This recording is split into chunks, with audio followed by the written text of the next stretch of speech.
Bonjour à tous, j'espère que vous allez bien. On se retrouve aujourd'hui pour parler d'un sujet important qui est l'engrais au potager. Comment faire pour apporter des nutriments à ces plantes pour qu'elles se développent bien et qu'on ait de beaux légumes bien riches en nutriments. Alors il y a un engrais qui est bio, qui est naturel, qui est gratuit et qui est hyper efficace. J'en ai parlé dans la dernière vidéo, il s'agit de l'urine. C'est un produit qui peut parfois poser problème. On a des petits soucis culturels à utiliser ce produit au potager. Alors, pour répondre à toutes vos questions, j'ai décidé d'inviter Renaud Delouze, qui a écrit un livre entièrement dédié à cette question de l'urine au potager, l'urine de l'or liquide au potager. Et j'ai donc décidé d'inviter Renaud pour qu'il nous donne sa version de spécialiste, ses réponses de spécialiste à toutes les questions que vous êtes posées. Je lui ai posé et on se retrouve tout de suite pour cette petite interview. C'est parti. Bonjour Renaud. Bonjour. Alors, j'ai décidé de t'accueillir aujourd'hui dans cette vidéo pour qu'on parle ensemble des questions relatives à l'urine, puisque tu as écrit ce fameux livre à succès, on va dire.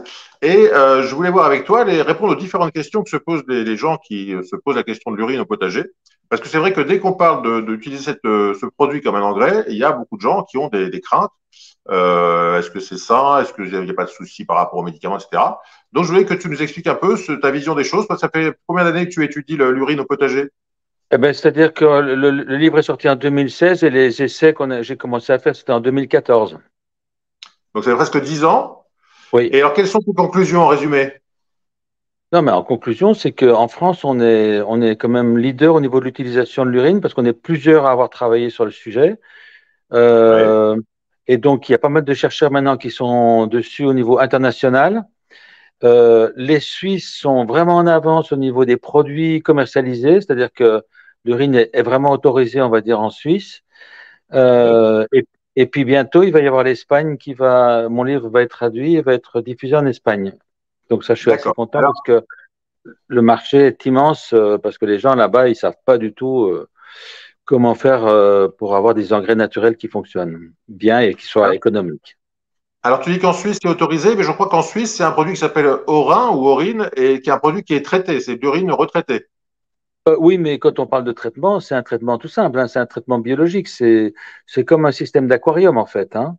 C'est ni plus ni moins que l'oxygénation et les bactéries qui se développent et le produit qui se transforme naturellement. Et ensuite, après, il le concentre pour avoir concentre par évaporation, en fait, tout simplement. Voilà. Mais maintenant, il y en a un autre produit aussi en Suisse qui s'appelle Pitribon et qui, lui, n'est pas concentré. Mais c'est pas tout à Il fait le s'appelle même. comment? Pitribon, Pitribon comme Pitribon. pipi, pipi est bon comme charbon actif. Et eux, c'est la technologie qu'ils utilisent. C'est une grosse chaussette avec du charbon actif et l'urine passe dedans et se transforme tout à fait naturellement. Et ça fonctionne très bien. C'est sur Genève, on peut aller voir. D'accord. Donc, ça, c'est des produits qui ont un petit traitement. Donc, là, la question pour les gens qui nous regardent, c'est est-ce qu'ils peuvent Excuse-moi. utiliser sans aucun risque l'urine qu'ils produisent chaque jour? Oui, tout à fait. Parce qu'en fait, ce qui se passe, alors quand tu dis c'est un petit traitement, c'est un traitement naturel qui se fait naturellement dans le sol. D'accord? Donc, ils font hors sol parce qu'ils sont en ville, ce qui se fait dans le sol. Et donc, quand nous, on épand notre urine et nos eaux grises et nos eaux noires et tout ça dans un sol, à condition effectivement de respecter certaines règles du traitement de l'eau, quoi, en fait, naturel, en fait, le sol a des propriétés complètement incroyables de transformation vertueuse de tous ces produits. Voilà. Et encore, si en plus on utilise du compost en complément, donc c'est-à-dire un sol bien amendé, on a encore de meilleurs résultats, bien évidemment. D'accord. Donc, en fait, l'idéal, ça serait de répandre son urine sur le compost, puis d'épandre le compost. Non, non, ça on peut faire ça aussi. C'est encore autre chose parce que là de nouveau on se retrouve. Moi je ferais pas ça, non, parce que le compost, on va dire, il vaut mieux le laisser vivre d'un côté et l'urine de l'autre, et ensuite on rejoint les deux dans le sol. C'est-à-dire qu'en fait le compost est destiné à amender le sol. C'est quelque chose qu'on fait une fois par an. Voilà. Ou alors quand on fait comment est-ce qu'on appelle ça, du paillage. Donc ça consiste finalement à composter directement dans le sol. Et ensuite après l'urine c'est différent. L'urine on l'applique à un autre moment, c'est-à-dire on l'amène juste avant les cultures ou alors en cours de culture mais diluée. D'accord. Donc, la dilution, justement, on parle généralement de 5 à 10%. Toi, tu recommandes quel dosage? C'est ça, 5%, oui, c'est ça, 5%, c'est-à-dire 20 fois. Parce qu'en fait, ça sert à rien que le produit soit trop concentré. Plus il est dilué, plus il va pénétrer dans le sol et il va pénétrer au niveau des racines, parce que n'oublions pas que dans l'urine, il y a de l'azote, mais il y a aussi du phosphore. Et le phosphore, il faut qu'il soit vraiment, il n'est pas mobile, donc il faut qu'il soit au plus près des racines. Donc, ça ne sert à rien d'avoir des produits trop concentrés. Il vaut mieux que le produit soit dilué et ensuite il va se transformer plus facilement également aussi. D'accord. Donc concrètement, si on a un arrosoir de 10 litres, on met un demi-litre d'urine pour 9,5 litres d'eau et c'est parfait. Parfait. Oui, c'est ce que je recommande dans mon livre. OK. Alors à quelle fréquence? On avait parlé de 15 jours, je crois.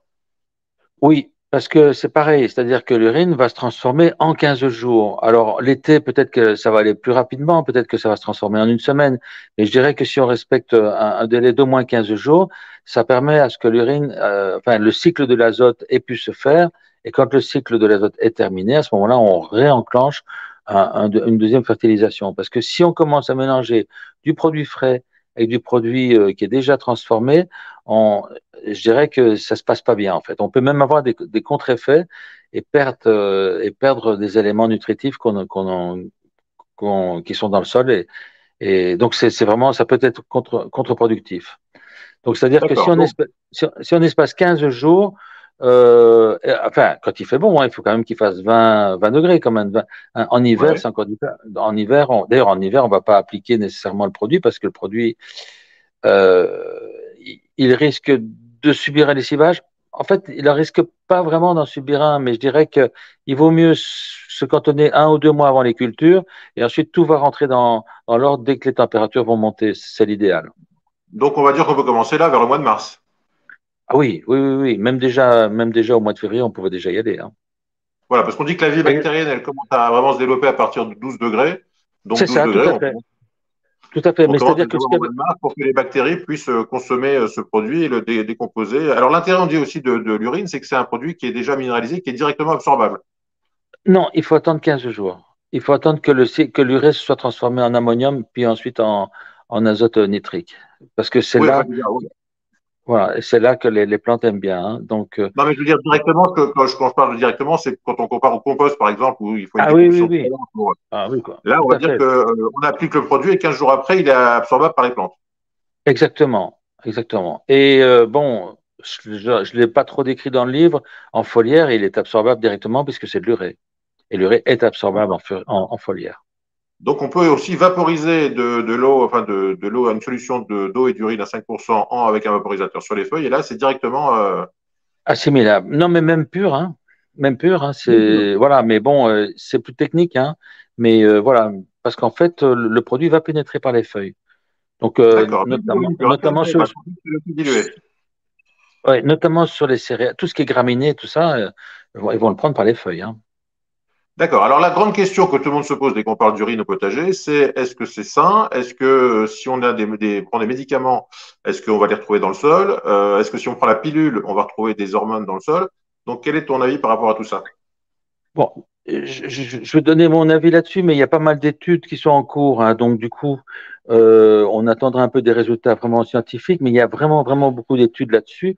Pour l'instant, il n'y en a aucune qui ait prouvé comment dirais-je, que l'urine entraîne des médicaments, des résidus médicamenteux et des pathogènes. Mais ceci étant, ce dont on est sûr, c'est que dans l'urine, il y a moins de pathogènes et de médicaments que dans les lisiers qui sont actuellement utilisés, y compris en bio.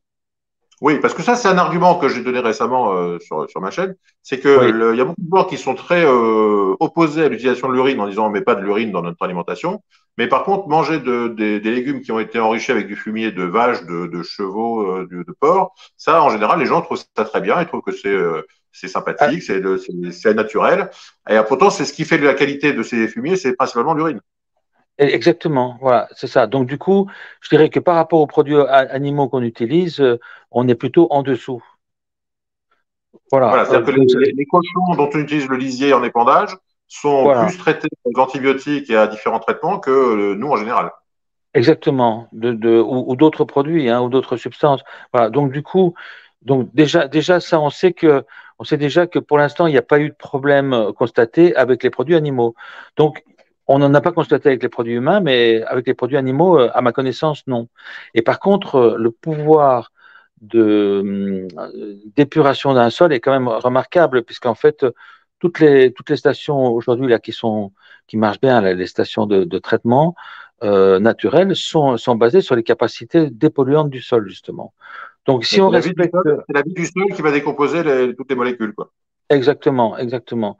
Donc, si on a un sol qui est correctement vivant, c'est-à-dire ben, équilibré en carbone, équilibré en microbes, équilibré en oxygène, normalement, enfin, voilà. Donc, du coup, pour l'instant, il n'y a aucun problème qui a été constaté, mais il y a plein d'études qui sont en cours. Et donc, du coup, moi, j'attendrai un petit peu encore. Et pour en revenir aux deux produits là, qui sont commercialisés là en Suisse, eux, ils sont carrément, ils passent sur du charbon actif pour enlever toute trace éventuelle. Donc, du coup, c'est encore top du top. Et je vous dis bien, dans le sol et avec le compost, moi, je dirais, le compost qu'on a mis dans le sol, bien sûr, hein, ben, je dirais, il n'y a pas de, on n'a rien constaté de dangereux. Pour l'instant, c'est une question, c'est une préoccupation, mais on n'a pas de réponse en disant c'est dangereux. D'accord. Par rapport au sel, parce qu'il y a des gens qui mangent, qui ont une nourriture assez salée, est-ce qu'il y a des risques? Alors ça, là, carrément, donc dans mon livre, moi j'ai fait, je suis un des seuls d'ailleurs, à l'avoir fait, hein. J'ai fait des tests en faisant varier les quantités de sel. Alors là, par contre, j'ai été obligé de faire ce qu'on appelle une urine de synthèse, c'est-à-dire que les chercheurs avec lesquels je travaille m'ont communiqué, je dirais, la recette pour faire une urine de synthèse. Et alors, donc, du coup, on a fait une dose simple, une dose double, et on a fait un sel de régime où on substitue le chlorure de sodium à du chlorure de potassium, et dans lequel il y a un peu de magnésium et de calcium d'ailleurs, tous des bons éléments pour les plantes. Et donc, on a vu en fait que finalement, l'urine sans sel, eh ben, elle faisait moins bien pousser qu'une urine salée. Parce qu'en fait, le Ah oui. sodium et le potassium, oui, c'est incroyable, hein. Dans mon bouquin, c'est vraiment bien décrit, hein. C'est-à-dire qu'en fait, pour certaines plantes, et la plupart des plantes d'ailleurs, hein, elles sont capables de substituer le sodium par rapport au potassium. Et parce que les plantes ont besoin de beaucoup de potassium. Et certaines plantes sont capables de substituer le potassium par le sodium. Et donc, du coup, la blette, notamment, c'est vraiment flagrant. La blette est capable de pousser avec du sodium à la place du potassium, peut-être pas à 100%, mais au moins à 50, voire 80%. Donc, du D'accord. Donc, coup, en résumé, même si je prends un traitement médicamenteux assez lourd, même, je sais pas, des antidépresseurs ou même enfin, des produits assez importants, et même si je mange très salé, je peux utiliser mon urine au potager. oui, mais attention, le sel, c'est un côté, donc si tu manges beaucoup de pizza, etc., ou tu manges beaucoup de fromage, etc., voilà. Donc, le sel ne sera pas un problème, d'autant plus que l'urine est diluée, rappelons-le, hein. Elle est diluée au moins 20 fois, voire davantage pour être vraiment absorbable, hein. Donc, du coup, le sel va passer très bas. Concernant les résidus médicamenteux, moi, je poserai la question encore différemment. Si tu mets ton urine dans les WC, elle se retrouvera dans la rivière. Et parce que là, dans l'eau, là, par contre, les résidus médicamenteux, eux, sont conservés. Donc, il vaut mieux pisser dans le sol que pisser dans une rivière, ce qui est le cas Oui, tu quand veux dire on... que la vie du sol va plus dégrader les molécules, les grosses molécules qu'il y a dans les médicaments, plutôt que Voilà, l'eau des rivières. exactement. Exactement. D'accord. Parce que les stations de traitement de l'eau ne traitent pas vraiment, ou de moins, ou, ben, là, peut-être qu'ils commencent à le faire. Dans tous les cas, pour l'instant, les résidus médicamenteux, la plupart d'eux se retrouvent intacts dans les rivières. Parce que dans la Oui. station de traitement de l'eau, et ce n'est pas On va prévu. te répondre qu'on ne boit pas forcément l'eau des rivières, donc c'est moins gênant que de. Parce que si Eh je ben non, mange une tomate résidus, c'est oui, peut-être plus embêtant que l'eau des rivières. non, mais là, par contre, disons que les résidus médicamenteux, eux, sont absorbables par les poissons, hein. Oui. Après, vous Donc, mangez les poissons. ouais. Non, non, mais disons que là, on déséquilibre la faune, la Ah faune oui. aquatique, hein. Voilà. Donc, non, non, ça, c'est vraiment, moi, je dirais vraiment, donc, plus vous prenez des résidus médicamenteux, moins il faut pisser dans les toilettes, hein. Ça, c'est clair. D'accord. Alors, est-ce qu'il y a des légumes qui sont plus ou moins, qui réagissent plus ou moins bien à un arrosage avec une eau enrichie d'urine? Non, on va dire que tout ce qui a grosses feuilles, tout ce qui a des grandes feuilles, tout ce qui a des feuilles bien vertes, sera bien content. Mais les graminées aussi. Donc, je dirais, la seule chose, c'est que il faut bien penser à équilibrer l'urine avec du compost. Et si on n'a pas de compost, éventuellement, et qu'on a un sol qui ne soit pas trop calcaire, les cendres de bois. Parce que sinon, on n'aura pas des bons résultats, on n'aura pas beaucoup de pommes de terre, on n'aura pas des bonnes tomates. Oui, Donc c'est parce que important. l'urine, c'est principalement de l'azote Et du phosphore. et du phosphore. Donc, si on veut un peu de potasse, c'est vrai que la cendre de bois, un petit mélange, je ne sais pas si on fait par exemple un arrosoir de 10 litres, si on met un demi-litre d'urine et par exemple 100 grammes de cendre de bois, ça apporte pas mal de potasse. Voilà, c'est ça. Alors, disons que pour un demi-litre d'urine, on mettra 50 grammes de cendre. Oui, C'est-à-dire qu'on on compte un litre d'urine, 100 grammes de cendre. Voilà. voilà. Voilà. Mais c'est une formule empirique. Là, s'il y a des gens qui voudraient regarder un peu plus près et qui voudraient faire varier un peu ces paramètres, je serais tout à fait intéressé à collaborer avec eux. Mais la formule est empirique, c'est-à-dire que c'est compte tenu d'une urine moyenne et compte tenu de cendre moyenne, c'est le dosage que je préconise. Voilà. D'accord. Alors disons que pour les feuilles, les légumes qui vont bien réagir, on va dire, il y a tout ce qui est laitue, tout ce qui est cucurbitacé, puisque c'est peut être une plante qui utilise pas mal d'azote. Est-ce qu'il y en a qui réagissent moins bien? Donc là, tu as dit la pomme de terre parce qu'il n'y a pas il y a pas trop de potasse, elle marchera un peu moins bien. Si c'est déséquilibré, on n'aura pas de résultat, on n'aura pas de rendement. C'est pour ça que c'est important de bien équilibrer pour tout ce qui produit des sucres ou des hydrates de carbone. C'est important d'utiliser, de bien vérifier qu'il y a ou du bon compost frais ou alors de la cendre de bois ou du lombricompost aussi, bien sûr, hein. Voilà. Donc là, c'est intéressant de préciser que si on a un sol assez pauvre et assez peu enrichi en compost, en matière organique, si on met juste de l'urine, ça suffit pas. Non, ça suffira pour les graminées. Ça suffirait pour les graminées, mais dès qu'on voudra avoir euh, des pommes de terre, des navets, des choses comme ça, ben, ça manquera forcément. Et des betteraves aussi d'ailleurs. D'accord. Alors, dans les autres intérêts de cette technique, c'est que, notamment, ça permet d'économiser de l'eau. Parce que c'est vrai que si on pisse dans Euh, son arrosoir régulièrement, ben, on tire moins la chasse et donc ça fait moins d'eau utilisée. Donc, c'est aussi une meilleure utilisation de l'eau. Oui, mais alors justement, c'est un point très important que tu soulèves là. En fait, c'est même pas l'eau de la chasse qu'on économise. C'est l'eau de toute l'eau de la maison qu'on économise. Parce que 1 litre d'urine va polluer 100 litres d'eau usée. Et c'est 1 litre d'urine qui va générer 80% de la pollution qu'il va falloir traiter derrière. Donc, quand on met 1 litre d'urine dans les eaux usées, en fait, on ne peut pas récupérer les eaux usées. On est obligé de les traiter. Et donc, parce que sinon, ça pue, enfin voilà, ça engendre plein de problèmes. Donc, si on sépare l'urine des eaux usées, on va pouvoir récupérer la totalité. Donc, c'est-à-dire l'eau du bain, l'eau des douches, l'eau de la cuisine, toutes les eaux peuvent être réutilisées. Et c'est pour D'accord. ça. Et c'est pour ça que c'est tellement important de bien séparer le plus possible. Voilà, si on peut le faire, quoi, hein. Bien sûr que si on est en ville et qu'il n'y a pas les moyens, ben, tant pis, on fait avec, hein. Mais voilà, l'idée, c'est ça, c'est que 1%, c'est-à-dire 1 litre d'urine pour 100 litres d'eau usée, eh bien, en fait, la pollution, elle est générée par ce 1%, en fait. Et c'est ça qui est dramatique.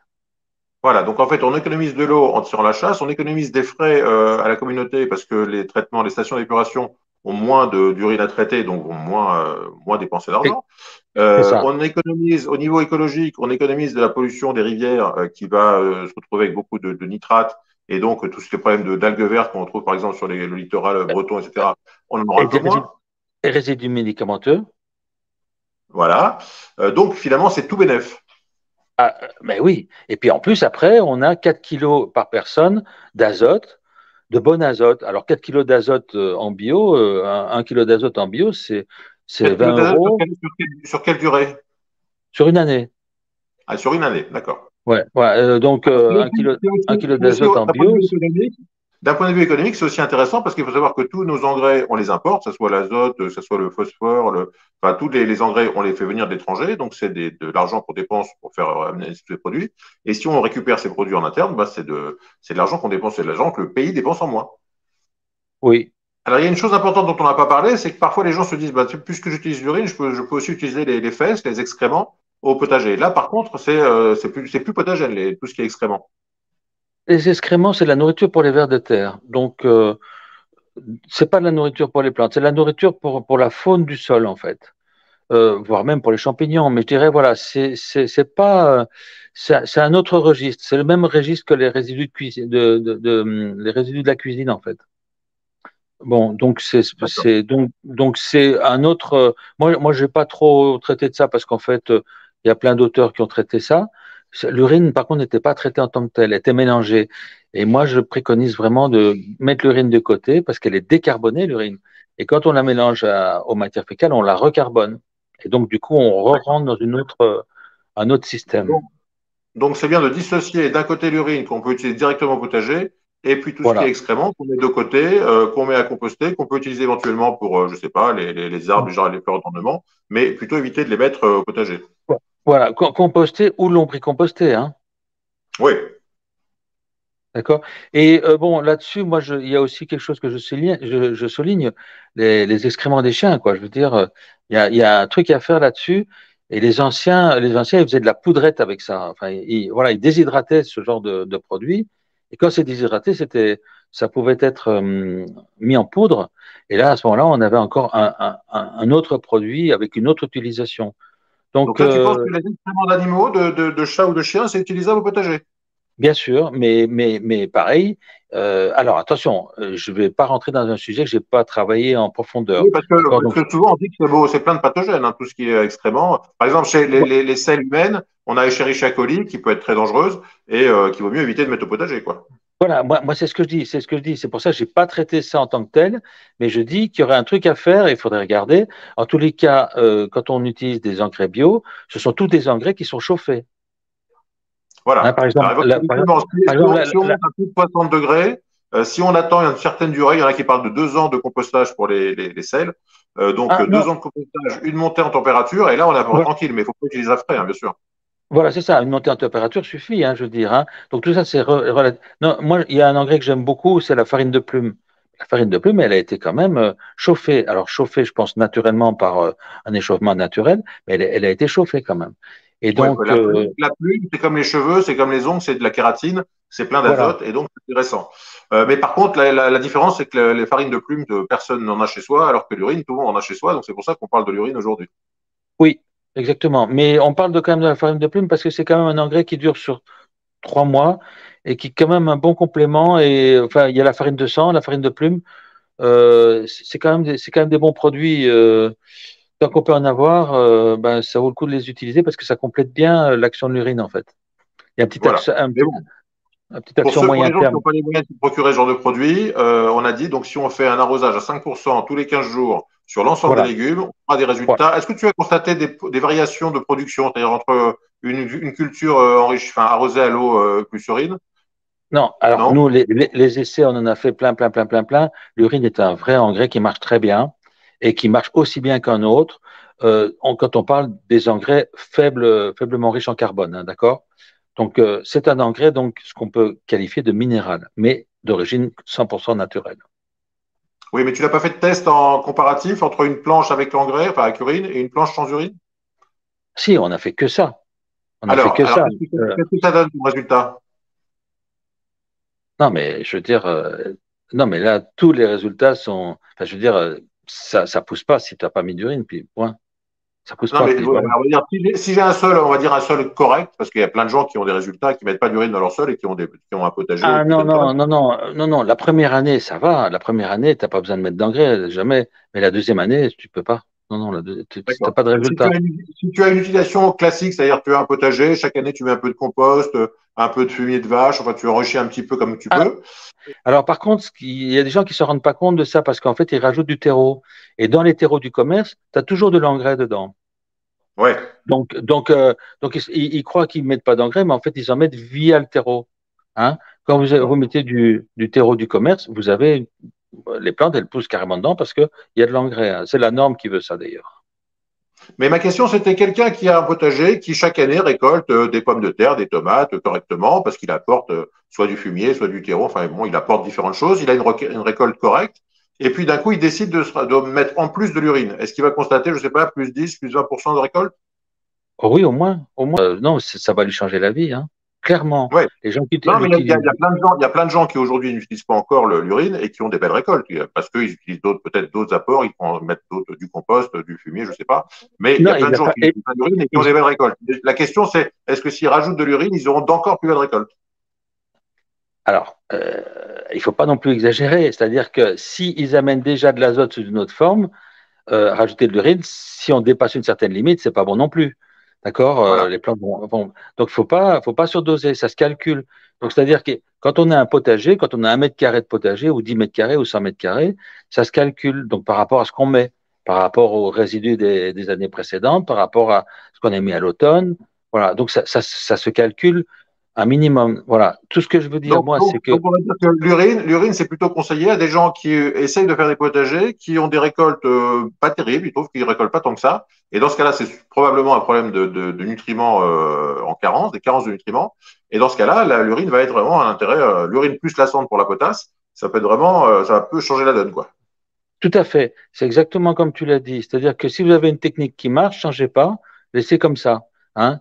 Il faut pas surdoser. Parce que Alors c'est moi, vrai qu'on peut je dirais qu'ils peuvent quand même changer, parce que même si on a un potager qui donne bien avec ses techniques habituelles, on peut quand même mettre son urine sur sur les haies, sur les arbres fruitiers du coin. Enfin, essayer tant qu'on peut éviter de la mettre dans le réseau pour qu'elle soit traitée en station d'épuration et qu'elle finisse dans les rivières, c'est toujours plus intéressant. Alors même s'il y en a qui disent, oui, mais alors quand j'arrose avec mon eau pleine d'urine, mon urine, elle finit dans la nappe phréatique. Ah non, mais là, non, non, elle finit pas en nappe phréatique parce que là, elle va être consommée par les plantes, là. Voilà.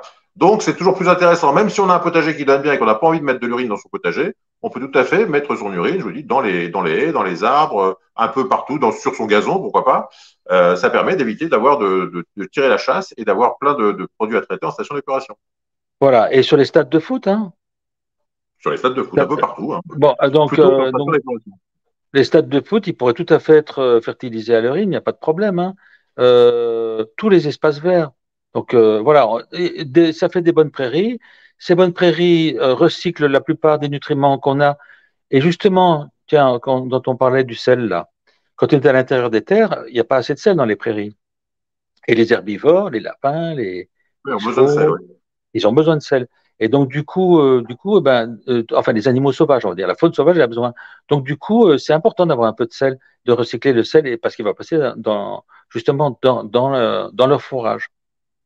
Alors, moi, je me demandais récemment pourquoi est-ce que c'est pas plus utilisé, pourquoi est-ce qu'il n'y a pas des pays qui se sont dit, voilà, on va utiliser globalement sur tout le pays l'urine. Le problème, c'est principalement un problème de logistique, c'est-à-dire que pour séparer l'urine des excréments, il faudrait avoir un double réseau avec d'un côté les urines récupérées, d'autre côté les excréments qui iraient en station d'épuration. Donc, c'est peut-être pour ça qu'aujourd'hui, il n'y a pas beaucoup de choses à grande échelle. Alors, il y a plein de projets de restaurants, de stations essence, enfin de micro-projets de gens qui ont fait des systèmes où on récupère l'urine et il y a des camions qui viennent récupérer les queues d'urine pour les épandre. Mais c'est vrai que c'est pas encore réalisé à grande échelle. Non, mais ça va se faire parce que tout le monde se rend compte que c'est quand même vraiment ridicule que 1 litre d'urine pollue 100 litres d'eau qui aurait pu être récupérée. Donc ça, c'est quand même un gros problème. Et aujourd'hui, honnêtement, je ne peux pas dire quelle est la meilleure solution à la fois de collecte et de traitement. Tout ce qu'il faut faire, c'est laisser les initiatives à gauche, à droite, et puis après, on fera le bilan, quoi. Voilà. Donc, Voilà, ce qu'on peut faire, nous, à notre échelle individuelle, c'est exactement. pendant l'hiver, par exemple, collecter ces urines, les mettre dans des bidons de 5 litres ou je sais pas, ou de 10 litres, fermés, les conserver pendant 2 3 mois, comme ça, en plus, en les conservant, on va dire, une décomposition qui fait qu'on n'a plus trop de produits gênants qui restent. Et puis, pendant la saison, utiliser ce qu'on a stocké pendant l'hiver et puis ce qu'on produit pendant la saison pour enrichir ces cultures. Oui, je conseille quand même de mettre 1 cuillère à café de vinaigre par urine fraîche, quoi. Hein, donc, c'est-à-dire par urine fraîche quotidienne. Parce qu'en fait, le vinaigre va permettre de garder un pH bas. Et donc, l'urine Ouais. va mieux se conserver. Et donc, du coup, c'est quand même moins désagréable pour l'épandage. Et Ouais. surtout, il n'y a Tu pas de parles de perte, l'odeur? quoi. Tu parles de l'odeur? Pardon. Oui, l'odeur, et puis surtout, on ne perd pas du produit. Parce que quand on sent le produit, c'est qu'on le perd. En fait, D'accord. il Donc, faut si on sent jamais. une odeur d'ammoniac, à l'odeur qu'on sent classiquement Exactement. quand on a une odeur forte, c'est qu'on a perdu de l'azote. Exactement. Voilà, Donc, exactement. donc, ton Donc il truc, vaut. c'est de mettre quoi, 1 cuillère à café par litre, c'est ça? Non, ouais, enfin, pour l'urine quotidienne d'une personne, on va dire. Ouais, donc environ 1 litre, 1 litre et demi. Voilà, ou voire 2 litres, hein, y a pas, ça va le faire aussi. Donc, 1 cuillère à café sur de l'urine fraîche va très bien stabiliser. Par contre, quand l'urine est plus fraîche, c'est pas possible, on n'arrive plus, il faut en D'accord. mettre trop. Donc, si on décide de collecter son urine chaque jour, on met ça donc dans une bouteille d'1 litre, 1 litre et demi. On met 1 cuillère à café de vinaigre d'entrée de gamme, hein, du vinaigre pas cher. Voilà, voilà. Et On- ça va bien se conserver, ça va pas trop sentir à la sortie. exactement. Voilà, on le met en amont, hein, avant d'avoir mis l'urine dedans, et donc, du coup, ça va permettre de conserver le produit. Et alors, il se fait qu'il y a des expériences qui ont montré que des plantes qui sont arrosées avec de l'urine, enfin, ben, excusez-moi, avec du vinaigre très fortement dilué, ça les entraîne à résister à la sécheresse. Bon, ça c'est des études récentes, mais quand même, ça fait l'objet de papier, ça, hein. C'est-à-dire que D'accord. le vinaigre permet, enfin, très très dilué, hein, et c'est le cas ici, puisque n'oublions pas qu'on dilue l'urine, donc s'il y a une cuillère à café qui est diluée Pas de euh, vidéo, oui, ça va.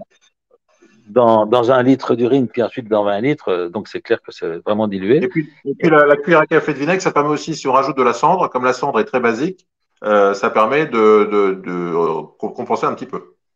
Oui, mais là, les histoires de pH dans un sol qui est bien aéré et tout, n'oublions pas que l'oxygène, ça va acidifier aussi, hein. Donc, du coup, D'accord. l'aération, je veux dire. Donc, du coup, je me méfierais pas trop de ces problèmes de pH. C'est juste que pour conserver l'urine, c'est mieux, mais il faut savoir que ce ne serait pas un problème pour les plantes, voire peut-être même un avantage par rapport à la tenue au sec.